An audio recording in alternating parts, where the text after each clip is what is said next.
Roland Nitouré, le gouvernement congolais doit-il dialoguer avec le pasteur Ntoumi? Très rapidement, s'il vous plaît. Merci de m'avoir invité. Mais de quel gouvernement vous parlez? C'est un gouvernement illégitime.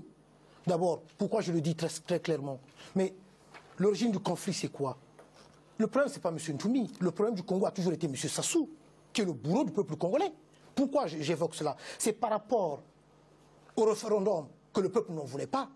Ce référendum où il y avait eu des morts, il y avait eu des emprisonnements. On ne va pas refaire l'histoire. Oui, mais pour ceux qui nous suivent, la question aujourd'hui, pour ceux qui nous suivent, comprennent bien la nature de la crise que nous vivons. Le problème, c'est pas Ntoumi. C'est pas comme on essaie d'expliquer ce problème comme si c'était Ntoumi et M. Sassou Nguesso. Mais oui, mais M. Ntoumi n'a pas été candidat à l'élection présidentielle. M. Ntoumi n'a pas été candidat. Donc ce n'est qu'une sorte de prétexte pour embrouiller, pour ne pas que l'opinion internationale sache bien exactement ce qui s'est passé au Congo-Brazzaville. C'est des élections qu'il n'a pas gagnées, qu'il avait fait faire lui-même. Et c'est la modification de la Constitution. Et votre réponse à la question, c'est quoi? C'est laquelle? Ma réponse, mais...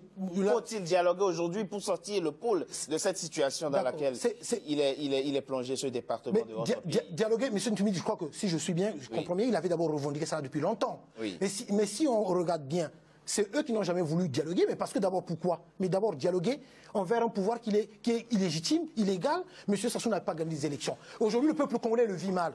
Il vit mal de cette situation. Pourquoi? Parce qu'il y avait d'abord eu un problème de génocide dans le pôle. Ce n'est pas la première fois. En 97, il faut le rappeler. Comment il est revenu au pouvoir? Parce que mon cher compatriote qui est là, il a bien dit que oui, M. Sassou Nguesso, c'est M. Lissouba, mais il faut dire comment il est revenu au pouvoir. C'est par un coup d'État en 1997. Il n'y avait pas de guerre civile. Moi, c'est ce que je n'accepte pas quand on dit qu'il y avait guerre civile. C'était un coup d'État. Maintenant, M. Sassou Nguesso, il avait deux verrous qui l'obligeaient de ne plus se représenter. Donc, problème d'âge et la limitation de mandat. Sous sa propre constitution. M. Roland Nitouré, il avait juré en 2002. Et il a modifié la... Vous nous ramenez toujours dans le passé. Alors il faut qu'on trouve les réponses aux questions.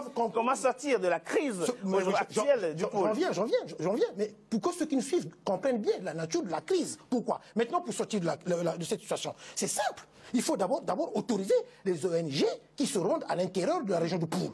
Sortir toutes ces populations qu'on empêche de pouvoir sortir. Au moment où je vous parle, il y a des villages comme Kibossi par exemple. Ces personnes qui habitent dans ces villages-là, ils ne peuvent même pas sortir. Donc il faut d'abord parce qu'il y avait la journaliste Florence Maurice qui s'était rendue au Congo-Brazzaville de RFI. Elle a bien évoqué la gravité de cette situation. Donc il faut qu'on autorise les ONG qui se rendent à l'intérieur. Il faut d'abord une trêve pour faire sortir. Et aujourd'hui, après, on verra sur l'opinion internationale, il faut qu'il y ait un dialogue international.